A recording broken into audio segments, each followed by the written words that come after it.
Hallelujah. Good morning, good morning. कैसे हैं आप लोग? क्या उठ गए हैं? तो आइए प्रभु के वचनों पर मनन करें। छोटी प्रार्थना। पवित्र पिता, आपका धन्यवाद प्रभु, हर रोज अपने वचनों द्वारा आप हमें बलवंत करते हैं, हमारी अगुवाई कर रहे हैं। आपके वचनों के अनुसार फलवंत होकर जीवन बिताने में हमारी मदद करें। यीशु के नाम से प्रार्थना मांगते हैं, आमीन। रहस्यमय तौर पर जो लंबी प्रार्थनाएं करते हैं, सार्वजनिक तौर पर छोटी प्रार्थनाएं करते हैं। अगर इस कार्यक्रम के दौरान हम लंबी चौड़ी प्रार्थना करेंगे तो वचन सुनने का समय नहीं रह जाएगा, क्योंकि सुबह सवेरे हम सभी व्यस्त होते हैं ना। हमें कॉलेज जाना होता है, स्कूल जाना होता है, ऑफिस वगैरह के लिए निकलना होता है। कैसे हैं आप सभी लोग? क्या खुश हैं, आनंदित हैं, तबीयत ठीक है, तृप्त जीवन बिता रहे हैं? इस नए साल में क्या आप कोई बढ़त देखने पा रहे हैं? जब मन ठीक होता है तो तबीयत ठीक नहीं होती, जब तबीयत ठीक होती है तो मन ठीक नहीं रहता, फिर जब तन और मन दोनों ठीक होते हैं तब परिस्थितियां ठीक नहीं होती, आर्थिक हालात ठीक नहीं होते। कहने का मतलब किसी न किसी प्रकार की उलझन हमें परेशान करती ही रहती है।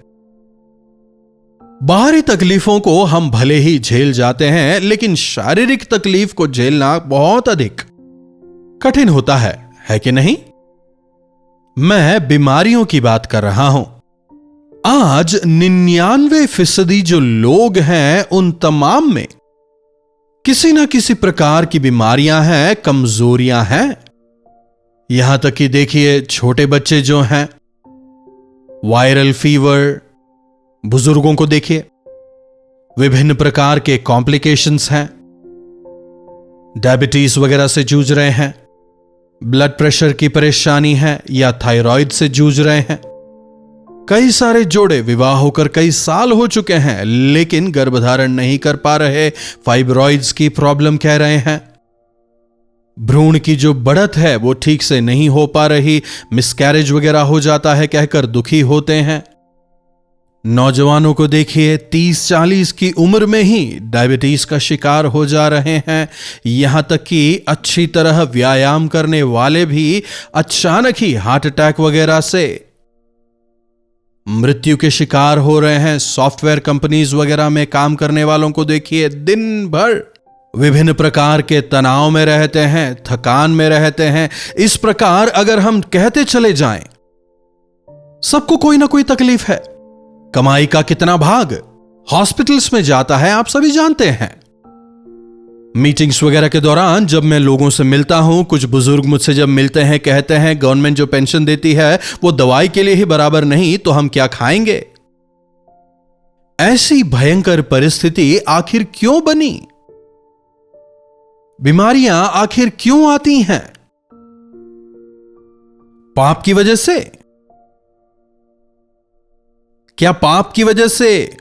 देखिए वचन इस विषय में क्या कहता है। यिर्मयाह की पुस्तक उसका 30वां अध्याय 12वीं आयत देखिएगा। यहोवा यूं कहते हैं, तेरे दुख की कोई औषधि नहीं, तेरी चोट गहरी और दुखप्रद है। 14 के आखिरी भाग को देखिए, क्योंकि तेरे बड़े अधर्म और भारी पाप के कारण मैंने शत्रु बनकर तुझे मारा है, मैंने क्रूर बनकर ताड़ना दी है। 15वीं आयत, तू अपने घाव के मारे क्यों चिल्लाती है? तेरी पीड़ा की कोई औषधि नहीं, तेरे बड़े अधर्म और भारी पाप के कारण मैंने तुझसे ऐसा व्यवहार किया है। शायद पूछ रहे हो, तो क्या परमेश्वर बीमारी भेजते हैं? परमेश्वर बीमारियां तो नहीं भेजते, लेकिन अगर आप पूछें कि क्या सड़क पर जाने से एक्सीडेंट होंगे? एक्सीडेंट होते हैं, लेकिन किनके होते हैं? ओवर स्पीड करने वालों के, जो नियम है उनका पालन नहीं करने वालों के, जो सिग्नल्स हैं उनका पालन नहीं करने वालों के, रैश ड्राइविंग करने वालों के एक्सीडेंट्स होते हैं, सबके नहीं। जब लोग नियमों का उल्लंघन करने लगते हैं तब यकीनन एक्सीडेंट्स वगैरह होंगे, समझ रहे हैं? वैसे ही परमेश्वर ने हमें परेशानियों से, तकलीफों से बचाने के लिए कुछ नियम दिए हैं, कुछ तरीके दिए हैं, कुछ पद्धतियां दी हैं, आज्ञा दिए हैं। मुझसे प्रेम करो, मेरी आज्ञाओं को मानो, तुम आशीष पाओगे, सुरक्षित रहोगे। मनुष्य अपने शरीर का मिसयूज कर रहे हैं। समझ रहे हैं? तुम्हारा शरीर परमेश्वर का मंदिर है, क्या तुम नहीं जानते? यदि कोई उस मंदिर को नाश करेगा तो परमेश्वर उसे नाश करेंगे। नाश करने का मतलब परमेश्वर उन्हें छोड़ देंगे। जवानी में पाप में जीने वाले अपनी वृद्धावस्था में क्या उसका परिणाम नहीं भोगेंगे? देखिए, लोगों को अपनी जवानी में अपनी मर्जी अनुसार जीते हैं, कुछ भी खाते हैं, कुछ भी पीते हैं। यहां तक कि महिलाओं को भी देखिए, विशेषकर जब वे गर्भवती होती हैं, उस दौरान भी सही से भोजन नहीं करती, सही से आराम नहीं करती, मोबाइल पकड़कर दिन भर बैठी रहती हैं, जिसका प्रभाव न केवल उन पर पड़ता है बल्कि गर्भ में पलने वाले शिशु पर भी। क्या आप जानते हैं हमारे पास कितने सारे व्हाट्सएप मैसेज आते हैं? लगभग 1500 से 2000 इस सोशल मीडिया के जरिए हमें व्हाट्सएप मैसेजेस मिलते हैं, और टीवी कार्यक्रम के जरिए कई सैकड़ों फोन कॉल्स आते हैं और हम उन्हें एनालाइज करते हैं। अधिकतर लोग किस विषय में प्रार्थना मांग रहे हैं, भाई लोग जो हैं वो लिखकर मुझे देते हैं, और जब मैंने गौर किया 90% बीमारी से चंगाई के लिए ही प्रार्थना विषय होते हैं। फिर कुछ लोगों में आर्थिक परेशानियां, फिर दूसरे और भी कुछ हैं, पर अधिकतर बीमारी से चंगाई के लिए ही प्रार्थना। परमेश्वर जानते हैं, उन्हें पता है कि पाप की मजदूरी मृत्यु है और पाप का भत्ता रोग। उससे बचाने ही के लिए यीशु मसीह इस संसार में आए, ताकि उनके कोड़े खाने द्वारा हम चंगे हो सकें। हमारी सजा को उन्होंने अपने ऊपर लिया, ताकि आज हमें उनके नाम से चंगाई मिल सके। परमेश्वर कहते हैं, तेरा चंगाई करने वाला यहोवा मैं हूं। इस संसार में बीमारियां सबको आती हैं, लेकिन अगर आप प्रभु पर विश्वास करें और अपने शरीर को आराधनालय के रूप में संजोए रखें, आपके स्थान पर मारे गए प्रभु यीशु मसीह पर विश्वास करके अपने अपराधों से अगर आप पश्चाताप करें, वे आपको चंगा करेंगे। मिस्र की बीमारियों से वे आपको बचाएंगे। एक और वचन की ओर मैं आपके ध्यान को लाना चाहूंगा। क्या आप लोगों के पास बाइबल है? क्या आप हर रोज जब हम वचन पर मनन करते हैं, क्या आप लिखते हैं? बेहतर होगा मनन के दौरान आप एक नोटबुक के साथ बैठें, उसमें लिख लें, नोट करें और बाद में उस पर मनन करें। देखिएगा, निर्गमन 15:26, यदि तू अपने परमेश्वर यहोवा का वचन तन मन से सुने और जो उनकी दृष्टि में ठीक है वही करे और उनकी आज्ञाओं पर कान लगाए और उनकी सब विधियों को माने। देख रहे हैं, चंगाई चाहिए तो हमें परमेश्वर की आज्ञाओं को सुनना है, उनकी दृष्टि में जो सही है वही करना है, उनकी विधियों को मानना है। उनकी आज्ञाओं पर कान लगाए और उनकी सब विधियों को माने, तो जितने रोग मैंने मिस्रियों पर भेजे हैं उनमें से एक भी तुझ पर ना भेजूंगा, क्योंकि मैं तुम्हारा चंगा करने वाला यहोवा हूं। इसका जो हिब्रू शब्द है यहोवा राफा, मैं तुझे चंगा करूंगा। और इसका जो अर्थ है, जिस प्रकार हम फटे हुए कपड़े को सिलते हैं ना, उसी प्रकार बीमारी की वजह से जो तू फट गया है, तेरा रूप बिगड़ गया है, परमेश्वर कह रहे हैं मैं उन्हें ठीक करूंगा, मैं उन्हें सिलूंगा।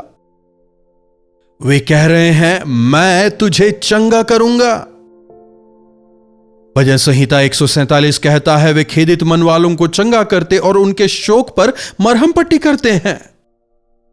आजकल कई सारे लोग शारीरिक बीमारी के दर्द से कहीं बढ़कर मन के दर्द से बाधित हैं, डिप्रेशन, कंफ्यूजन में हैं, भयभीत हैं, मानसिक तौर पर थके हुए हैं, डिप्रेस्ड स्टेट ऑफ माइंड में जीवन बिता रहे हैं। कई बार स्थिति बदतर होने की वजह से उन्हें नहीं पता वे क्या कर रहे हैं। परमेश्वर कह रहे हैं मैं तुझे चंगा करूंगा, ठीक करूंगा, तेरे घावों को सिलूंगा। तेरे लिए मैंने क्रूस पर जिस लहू को बहाया, उस लहू को तुझ पर छिड़क कर मैं तुझे चंगा करूंगा।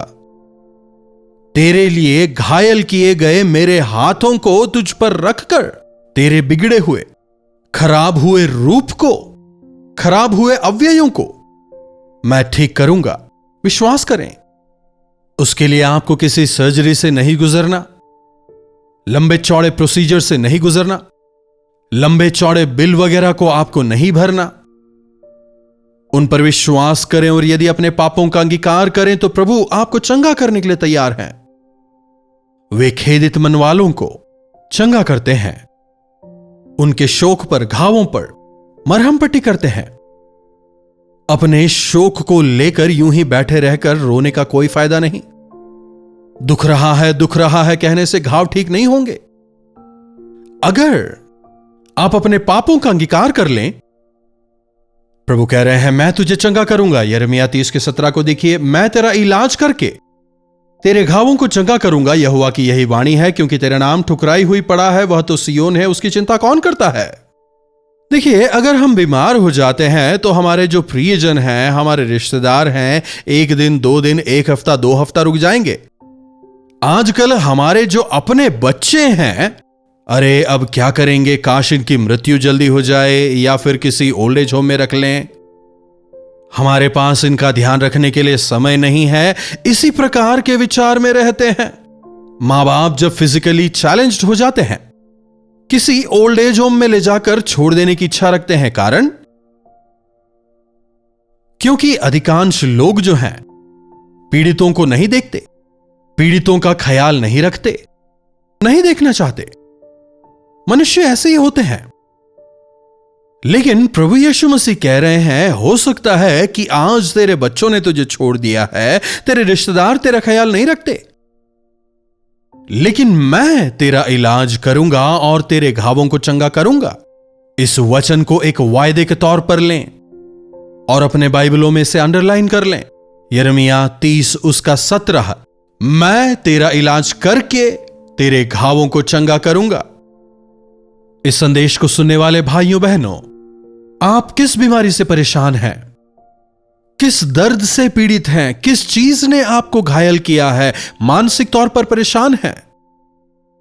आपकी जो शारीरिक बीमारियां हैं, चाहे वो आपके हृदय में हो या फिर आपके लिवर में, चाहे आपकी किडनीज में या किसी प्रकार का इंफेक्शन हो, चाहे वो कुछ भी क्यों ना हो, प्रभु यीशु कह रहे हैं, आज मैं तेरे रोगों को चंगा करूंगा, पूरी तरह तुझे ठीक करूंगा। अपने पवित्र लहू को मैं तुझ पर छिड़क कर तेरे दूषित हुए लहू को मैं ठीक करूंगा, तेरे दोषमय स्वभाव से तुझे मुक्त करूंगा। आज प्रभु के इन वायदों को अपने जीवन में अपनाएं, विश्वास करें। प्रभु कह रहे हैं, मैं तेरा इलाज करूंगा और तेरे घावों को चंगा करूंगा। हालेलुया। तेरे घावों को मैं चंगा करूंगा। घाव देने वाले हजारों लोग होते हैं ना, लेकिन घावों को चंगा करने वाले कोई नहीं होते। Doctor cuts but God heels. Surgery के दौरान डॉक्टर कट करते हैं, बाद में स्टिचेस लगाते हैं, लेकिन कुछ दिनों के बाद उस कटी हुई चमड़ी को दोबारा जोड़ने वाले कौन होते हैं? क्या डॉक्टर? जी नहीं, यह संभव हुआ यीशु मसीह की वजह से। यीशु मसीह हमें चंगाई देते हैं। प्रभु यीशु के कोड़े खाने द्वारा हम चंगे हुए हैं। तेरे मानसिक घावों को, शारीरिक घावों को मैं चंगा करूंगा, प्रभु कहते हैं। आज ऐसे कई सारे लोगों को शायद आप जानते हो, जो विभिन्न कारणों की वजह से, एक्सीडेंट्स वगैरह की वजह से, जिनके शरीर में घाव हुए हों। जब प्रभु हमें चंगाई देते हैं, हमें एक नया जीवन मिलता है। मेरे जीवन में कई बार एक्सीडेंट्स हुए हैं। एक बार ऐसा हुआ कि मेरी आंख ही चली जाती, आंख के नीचे की हड्डी टूट गई थी। मुझे लगा अब शायद मेरी एक ही आंख काम करेगी, लेकिन अद्भुत तरीके से doctor treated but God healed. जब कभी मैं अपने चेहरे को देखता हूं तो मुझे आश्चर्य होता है, अरे यहां पर एक बड़ा घाव होना चाहिए था ना, लेकिन वो घाव किस प्रकार से प्रभु ने गायब कर दिया। यह केवल एक उदाहरण है। हमारे जीवनों में भी हम कितने विभिन्न प्रकारों के घावों से होकर गुजरते हैं। उन घावों को वे चंगा करेंगे। हो सकता है आज आपके शरीर में कोई घाव हो सकता है कोई ट्रांसप्लांट वगैरह हुआ हो। इसे निकालकर अगर दूसरा लगाते हैं तो वो कैसे काम करता है? वह परमेश्वर का हाथ है। उनके लहू में हमें चंगाई है। तुझे चंगा करने वाला परमेश्वर मैं हूं, यहोवा राफा। प्रार्थना। महापवित्र पिता परमेश्वर, प्रभु आज एक बार फिर से आप ही हमारे यहोवा राफा हैं। आप ही प्रभु हमारे चंगा करने वाले, हमें नया बनाने वाले, एक नई जिंदगी देने वाले परमेश्वर हैं। एक बार फिर से इस वायदे को आज आपने हमें दिया है, आपका धन्यवाद। आज इन वचनों को सुनने वालों में जो कोई भी घायल हैं, चाहे वो उनके शारीरिक घाव हों या फिर किसी मानसिक घाव से वे जूझ रहे हों, किसी भी प्रकार के दुख तकलीफ से, दर्द से वे जूझ रहे हों, प्रभु इस समय जब हम प्रार्थना करते हैं, प्रभु यीशु मसीह के सामर्थी नाम में उन्हें चंगाई दें, उन्हें एक नया जीवन दें, उन्हें पूर्ण तंदुरुस्ती, पूर्ण चंगाई आप दें।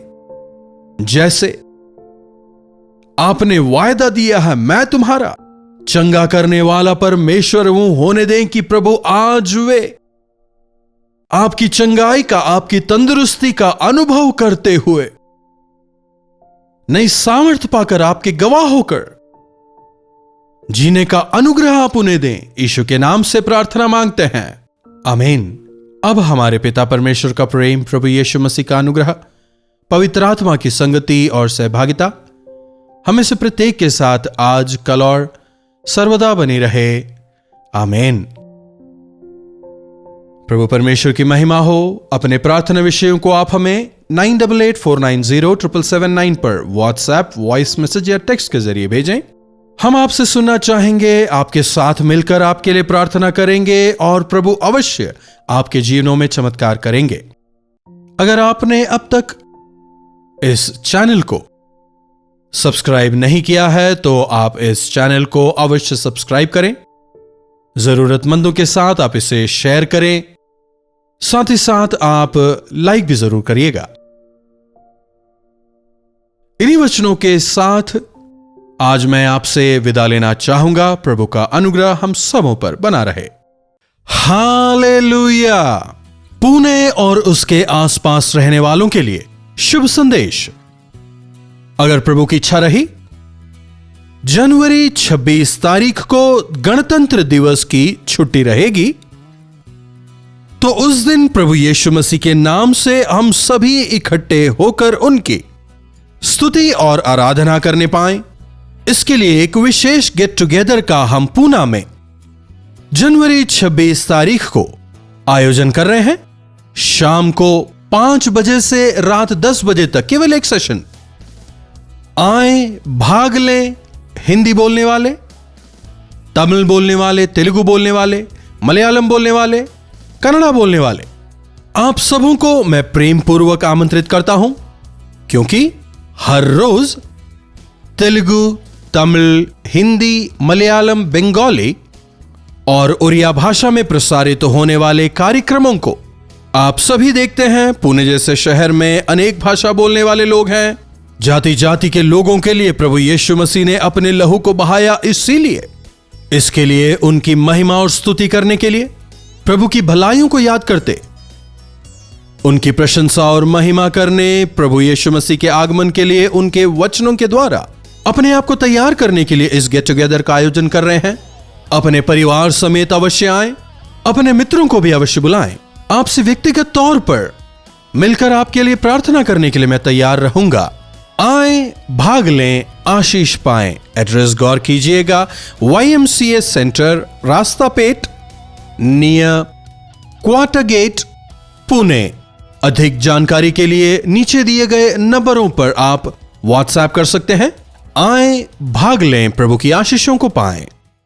कलवरी दर्शन, ये है प्रेम के दर्शन, यीशु प्रेम के दर्शन।